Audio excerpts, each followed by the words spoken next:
Fala pessoal, se você curte momentos de reflexão, aprendizado e conexão com a fé, já se inscreve aqui no canal Momento do Pai, já deixa o like no vídeo e não se esqueça de ativar o sininho para não perder nenhum conteúdo novo. Que Deus abençoe você e sua família.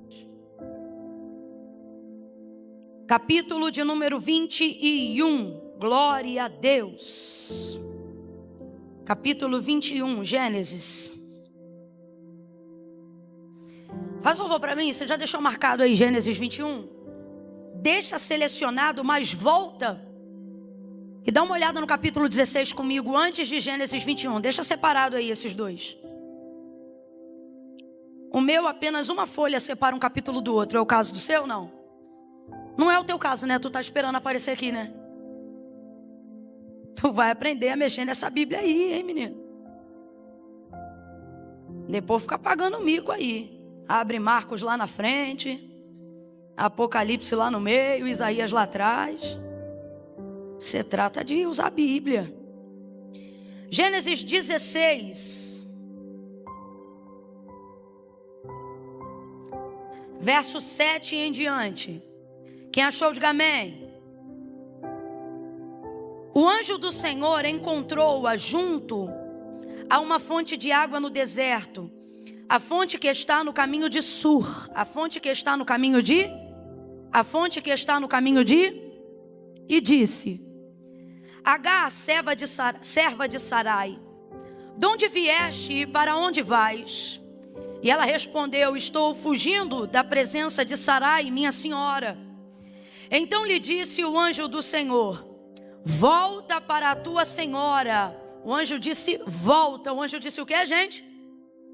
Isso, volta para a tua senhora. Olha que coisa difícil o anjo está pedindo para Agar.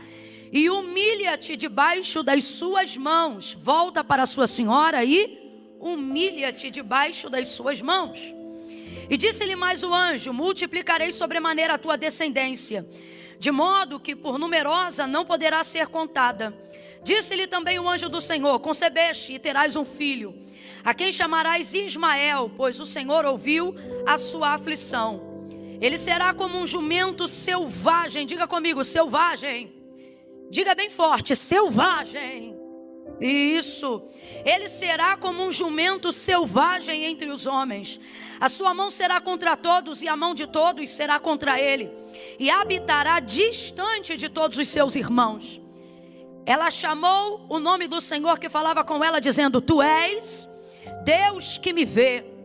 Pois disse ela: agora olhei para aquele que me vê. Por isso aquele poço se chama Beer-Lahai e está entre Cádiz e Barede. Assim Agar deu um filho a Abraão e pôs o seu nome de Ismael no seu filho que tivera com Agar. E tinha Abraão 86 anos quando Agar lhe deu Ismael. Vai lá para o 21. Verso 9. Mas Sara viu que o filho de Agar, a egípcia, o qual ela dera à luz a Abraão, zombava de Isaque. E disse a Abraão: deita fora esta escrava. Deita fora esta escrava. Nessa versão aqui diz: livre-se. Eu gostei dessa versão. Livre-se daquela escrava aí do seu filho, porque ele jamais será herdeiro com o meu filho Isaque. Verso 11. E pareceu isto muito penoso aos olhos de Abraão por causa do seu filho.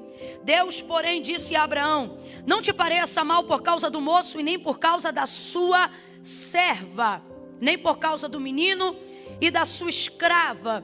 Atenda a tudo que Sara lhe pedir, porque será por meio de Isaque que a sua descendência há de ser considerada. Mas também do filho desta serva eu farei uma nação, porque ele também é da tua descendência.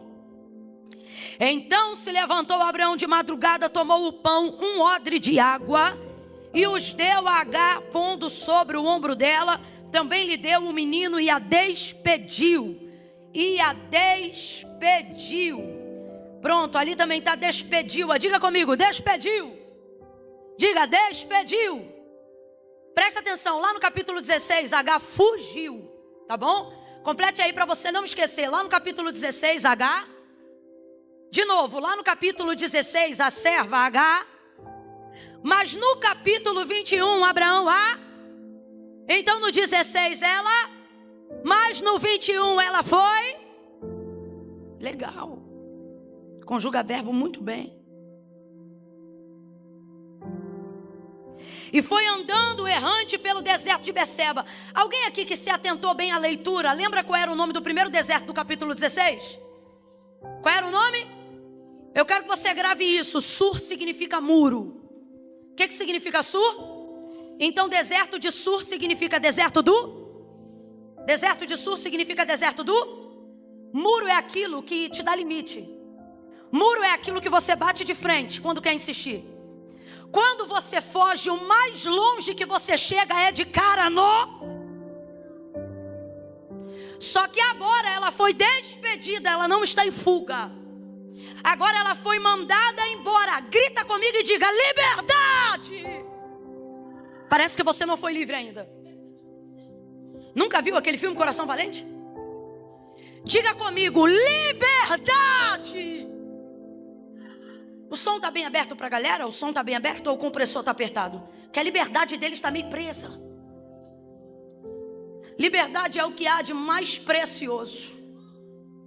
Nunca pronuncie liberdade como se pronunciasse qualquer palavra. Homens matam e morrem por liberdade. Tem pessoas agora querendo 15 minutinhos ou celebrando liberdade com 15 minutinhos de sol no pátio de uma penitenciária. Só para que desfrutem aparentemente de um pouco de.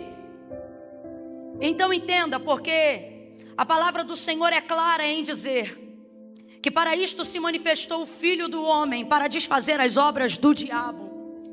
E dentre todas as obras que estão entre as prioridades de Jesus, liberdade é a principal dentre todas elas. Por isso a palavra de Deus diz: se o Filho do Homem vos libertar, verdadeiramente. Agora veja como liberdade não é um conceito sobre estar preso ao redor, em volta de paredes ou livre. Paulo mesmo vai dizer: prendem a mim, mas não prendem a palavra. Prendem a mim, mas não prendem a minha alma. Prendem a mim, mas não prendem a minha consciência. Ele diz: porque a palavra de Deus que está em mim é livre. Porque a palavra de Deus que está em mim é livre. Então veja como o conceito de liberdade, uma vez que é alcançada verdadeiramente, não pode ser limitada por nenhuma circunstância ao seu redor. É por isso que a palavra de Deus orienta dizendo: se o Filho do Homem vos libertar verdadeiramente. Por isso ele não diz sereis livre, mas ele diz verdadeiramente sereis livre, porque parte da ideia de que verdadeira liberdade não é de fora para dentro, mas ela consiste de dentro para fora. Então eu vou te pedir para gritar liberdade mais uma vez, e eu quero que você compreenda que liberdade não é sobre voar ou ter asas. Liberdade não é sobre atravessar fronteiras de um país para o outro a hora que quiser.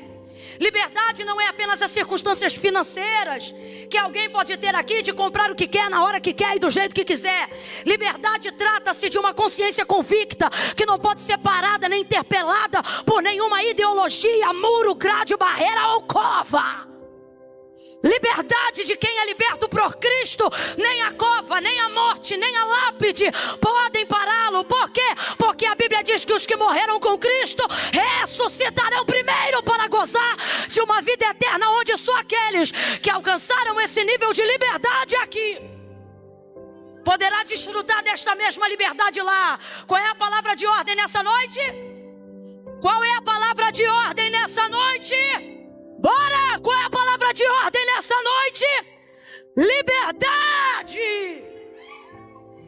Liberdade não é barato. Se fosse, não valia tudo que vale. Tudo que custa muito caro é porque é muito valioso. Agá vai receber a sua liberdade. Quando você olha a história da vida dela sendo contada lá no capítulo 16... quando Sara queria que ela deitasse com Abraão, seu marido, porque Sara ainda não conhecia o nível do poder do Deus que havia chamado sua casa. E ela ainda não compreendia que Deus não dependia de circunstâncias favoráveis para fazer cumprir uma promessa. Então, levando em consideração que ela já era muito avançada em idade, ela pensa que Agar, por ser uma serva fiel, daquelas que subiu do Egito depois da passagem de Abraão e dela por lá, fosse uma daquelas em que ela poderia confiar. E de fato ela era de confiança. Aonde está a prova disso? A prova disso é que muitas pessoas querem criticar Agar como se ela tivesse seduzido Abraão para deitar em sua cama, quando na verdade ela tinha uma diferença de idade absurda de um homem, que ela na verdade já servia há muito tempo como Senhor, respeitando como Senhor, e agora vai ter que se ver na situação de certa maneira deixar ser usada como parte do serviço de sua casa, para poder cumprir a ordem da sua senhora, visto que é leal a ela. Sara não escolheu qualquer pessoa, Sara escolheu uma serva fiel. Então aprenda a entender a condição de Agar. Ela não é uma prostituta, ela não é uma mulher leviana, como às vezes a gente quer colocar, só porque simplesmente dela não foi gerado o filho da promessa. Então entenda a condição, não do jeito que a sociedade quer romantizar, mas do jeito que está escrito na palavra. E agora, amando de Sara, Agar vai deitar-se na cama de Abraão, e fértil como era, ela vai conceber e ela passa a gerar um filho. Depois de obedecer essa ordem de Sara, Sara não estava preparada para ver o crescimento de uma nação no ventre de Agar. Porque Agar não vai passar todas as aflições que vai passar a partir de agora, só porque é uma mulher gestante, não que isso já seja pouco, mas ela vai passar o que vai passar agora, porque uma vez que ela carrega a semente de Abraão, ela carrega mais do que um filho, ela carrega uma nação. Você nunca parou para pensar que existem dores, frustrações, níveis de perseguições, dos quais você é impelido, afligido, e você às vezes fica pensando, meu Deus, só por causa de um emprego? Só por causa de uma liderança? Só por causa de uma unção? Só por causa de um ministério? Tem gente aqui que pensa até que a perseguição está ligada à sua aparência. Só porque eu sou assim, só porque eu sou assado. E o Senhor está dizendo para mim e para você, não. É porque você se vê apenas diante de um projeto, mas Deus vê uma nação. Aquilo que você está gerando nunca diz a respeito só de você, mas diz respeito a toda a geração que virá após você. Existem pessoas aqui que são os primeiros cristãos dentro da sua casa e viveram um nível de embate, de combate espiritual tão forte que não entenderam, disseram, meu Deus, mas eu não obriguei ninguém a ser crente lá em casa não. Eu apenas quis começar a servir a Deus. E foi espanto noturno, foi seta voando de dia, foi peste rondando de noite, foi síndrome do pânico, foi aperto para tudo que é lado. E você pensa, gente, só porque eu decidi ser crente? Não, essa é a sua visão natural. Não é só porque você decidiu ser crente, mas é porque a partir de você agora, toda a tua linhagem ganha um antes e um depois. E isso é muito forte na atmosfera espiritual. Às vezes a gente vê uma pessoa vindo aqui na frente e confessando Jesus como Senhor, entregando a sua vida a Cristo, e a gente pensa assim, ai que bênção, uma pessoa entregando a vida para Jesus. Deus nunca vê uma pessoa. Todas as vezes que uma pessoa vem aqui na frente, Deus vê uma geração inteira, Deus vê uma nação inteira, Deus vê uma família. E eu não estou inventando não, é a visão de Deus. E está na hora da gente enxergar como Deus enxerga, está na hora da gente começar a ver como Deus vê. Por exemplo, em Gênesis 12, quando ele chama Abraão, ele vai dizer assim, Abraão, te darei filho, eu vou multiplicar a tua descendência. A impressão que dá é que a promessa de Abraão, que se cumpre muito também em Jacó, na verdade era de Jacó e não de Abraão, porque só Jacó teve 12, de onde saíram as tribos de Israel, mas Abraão na verdade só teve, do filho da promessa ele só teve um.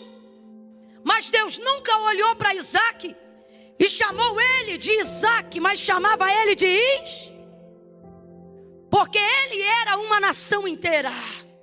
As pessoas olhavam para ele e pensavam, Abraão teve um filho. Deus olhava para ele e dizia, Abraão teve uma nação. Abraão está gerando uma multidão maior do que as areias que enchem a praia. Abraão carrega uma multidão maior do que as estrelas que povoam o céu. Deus te trouxe aqui para dizer, amplie a visão. Eu não te vejo como você se enxerga. Você é muito maior do que você imagina. É por isso que essa aflição, essa perseguição, essa afronta, não é por causa da cor da tua pele, não é por causa do tom do teu cabelo, não é por causa disso ou daquilo. Esta aflição é porque o que você carrega pode até parecer pequeno aos seus olhos, mas traz um antes e um depois na história da vida de quem você passa. Então amplia a visão, abra comigo a boca e diga, amplia, Senhor. A minha visão. Depois que Sara vê que Agar começa a gerar, sua barriga começa a crescer, ela não resiste àquilo, porque Agar era escrava, era serva, e não havia sido forjada para ser senhora. Só que agora ela tem um nível de hierarquia, não porque ela é bambambam, mas porque ela está debaixo de uma palavra que Deus liberou a Abraão, e Sara colocou Agar debaixo dessa palavra. Tem gente que quer ajudar a gente, mas não tem noção do que tem sobre a própria cabeça, e depois que vê a gente crescer com a ajuda de quem deu, persegue a gente mesmo. Mas por quê? Porque a gente não vê como Deus vê. Se você tivesse noção do seu tamanho, se você tivesse noção da sua influência, se você tivesse noção do que sua vida carrega, você não sentava em qualquer mesa, você não falava com qualquer pessoa, você não curtia qualquer foto.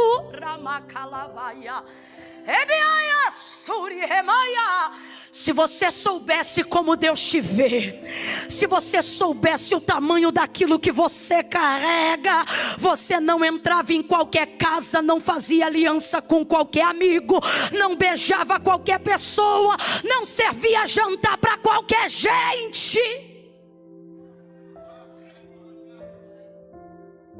Esteja preparado para ver quem você deseja abençoar ficar maior do que você. Não foi o caso dela, mas às vezes isso acontece. Então comece a considerar que o que você carrega é grande o suficiente para abençoar pessoas que nem estavam na linhagem. Por quê?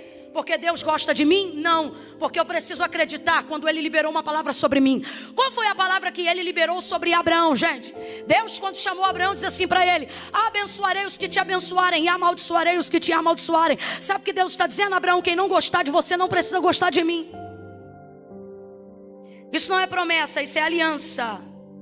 Quem não gostar de você não precisa gostar de mim.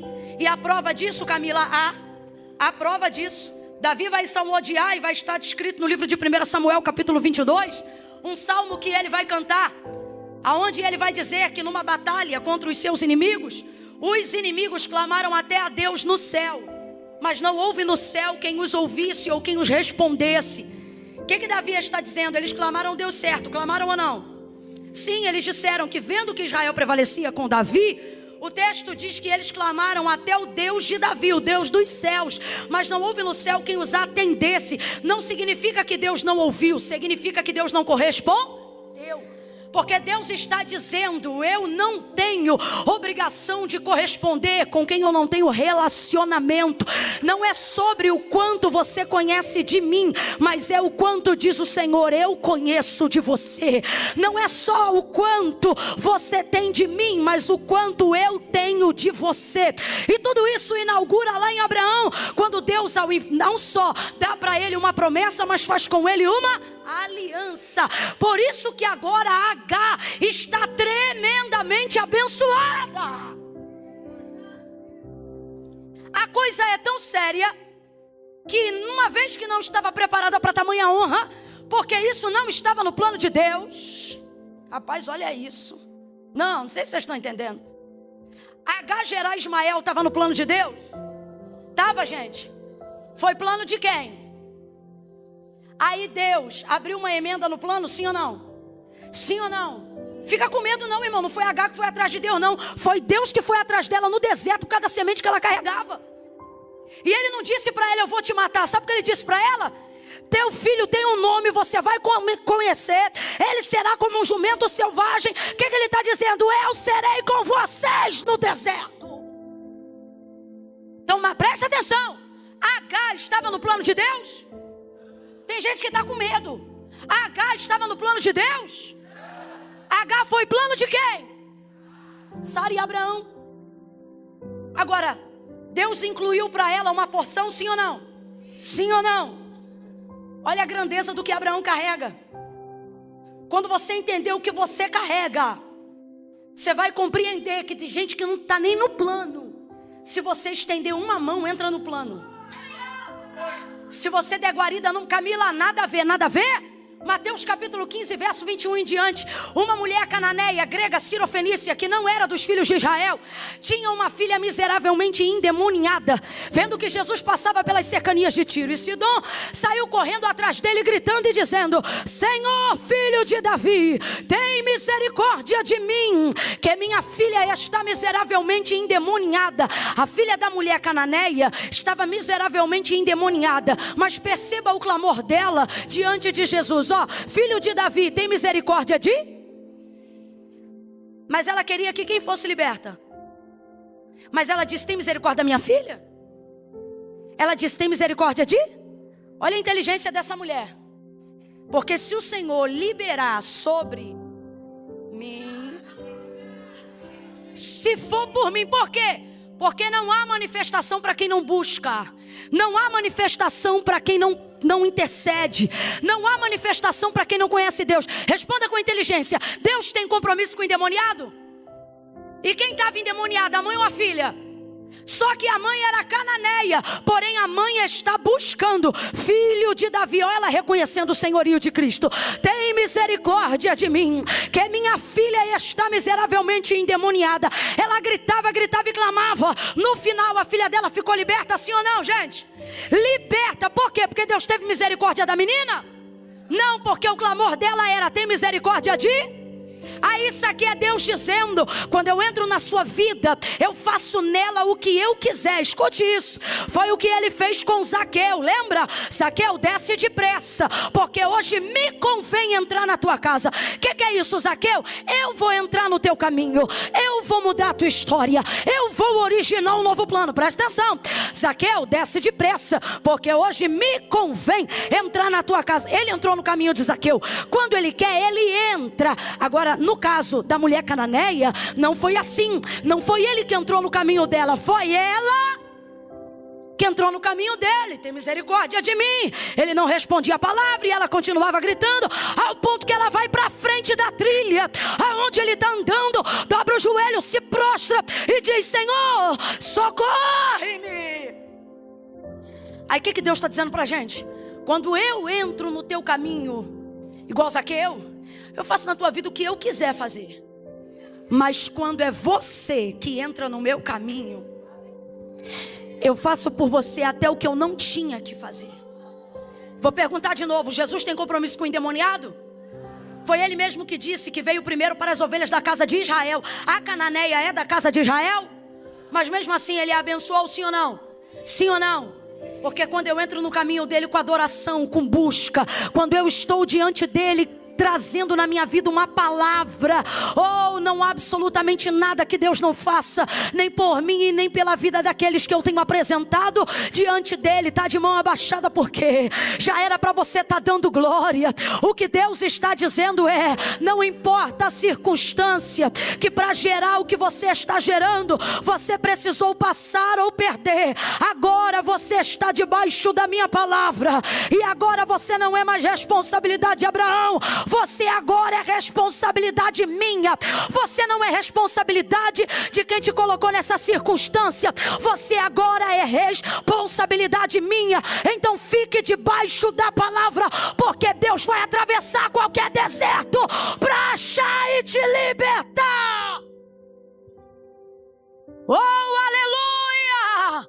Se Deus está falando com você sobre poder, diga glória a Deus.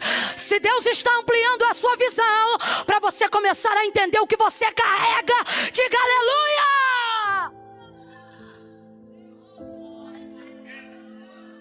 Sara começou a espizinhar, H não aguentou. E assim chegamos ao final de mais um Momento do Pai. Se esta mensagem tocou o seu coração, não aguarde só para você. Compartilhe este vídeo com seus amigos, sua família e em seus grupos, para que mais pessoas possam ser alcançadas por esta palavra de fé. Além disso, quero que saiba que este é um espaço seguro para nos conectarmos em oração. Se você ou sua família estão precisando de uma prece, escreva seu pedido aqui nos comentários. Estaremos lendo e orando por cada um de vocês. A sua causa é a nossa causa. Que a bênção do Pai, do Filho e do Espírito Santo esteja com você e sua família hoje e sempre.